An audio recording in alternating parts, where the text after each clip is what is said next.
And this is your boy Compton Timberwolf, and we are here in the OK Lounge. Today we're gonna go over these breaks and how to add one-shots on top of these breaks to go ahead and give you a beefier musical element. If you have ever heard of James Brown or the Allman Brothers, they infamously have two drummers. Adding these drum elements on top of each other can always beef up your mix. I'm gonna go ahead and show you that right now, including these one-shots. What made me choose these elements to go ahead and drum on, I usually start it off, let's just listen to the kick and the drums, the kick and the snare. So on the weaker parts of these drums, I actually chose to not hit too hard. Usually on the upbeats or the ands or the downbeats of a drum break, you kind of don't want to like add too hard of a hit because you want to leave that for as accents. If I was on a drum set, I love hi-hats. I have a metal background. That's more of like a taste choice for me, and I chose to go ahead and add that on the upbeat, just to keep the kick and the snare open for that stomping kind of groove. What you notice in the mix right now is that on the 4, I'm actually adding that extra snare. So that's what I was talking about with adding those drum elements. As much as the melody needs like to have like a crescendo and a decrescendo, the same thing needs to happen with drums. In the Chris Keys and Quella Chris sample pack, you actually have these like weird sounds. You have like broom sounds, you have these random like clicks from like different wood blocks and stuff. I like adding that on there, and I also pitch them up and down just to give it add another texture. Actually, I'm gonna show you guys a little trick. So how I came up with this key over here was actually really dope. As long as you know like your basic music theory, then you can come up with like triads, 7th chords, 9th chords, depending on how you know how to space all your grooves. And let's make another pattern. If you can see from my above head camera, we have the first, the third, so right there, that's a triad. So now, if I go ahead and I flatten my third, I have a sus chord. So that gives me like that, ooh, what's that? It's kind of spooky. And then you can move on to your major, and that's cool. So now, if I want to make that a 7th, I would use kind of like a box shape right there, and it's like now it's like super jazzy. And I can move that anywhere I want.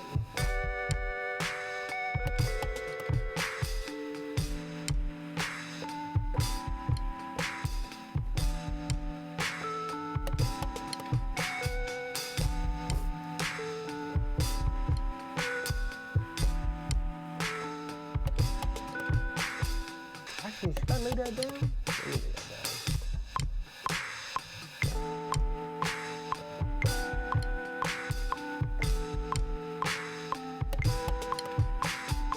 And now, since we already know where the tonic is, it's gonna be easy to add this bass line.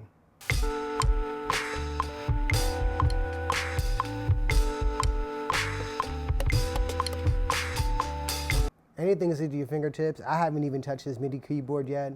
I just like, it just came to my head for that quick tip. But yeah, this goes across for machine users and MPC users. As long as you have everything on your scale, obviously you see that there's 7 notes to a scale. As long as you use your first and your third, and you know your basic ruling blocks of your scales in harmony, then you can get all your 7th chords, sus chords, and all of those joints off.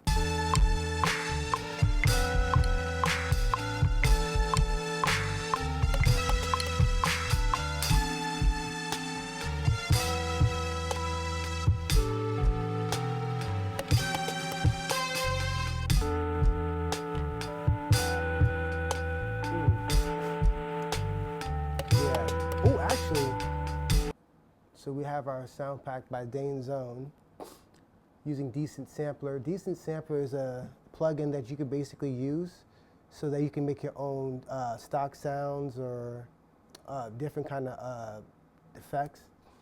So let me go pull that up.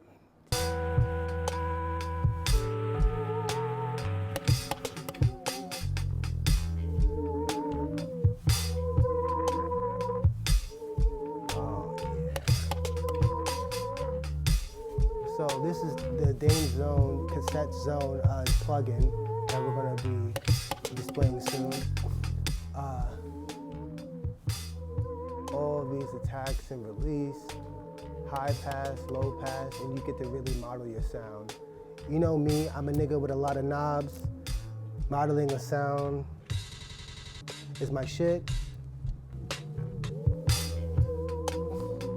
Yeah, so I'm gonna preview some of these sounds.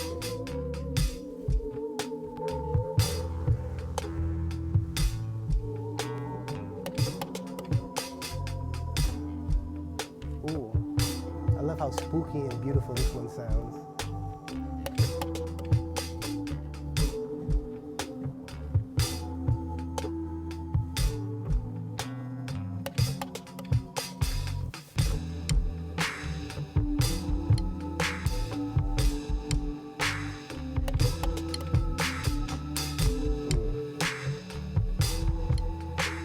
I'm going to give you guys a quick arrangement and show you why I like to layer all these elements.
All right, thank you guys. This has been Lobo in the Dojo and the OK Future Lounge. Please add your drum elements on top of each other to beef up them drums, because it's not that hard to make a beat, but it's really hard to go ahead and sound good. All right, guys. Peace.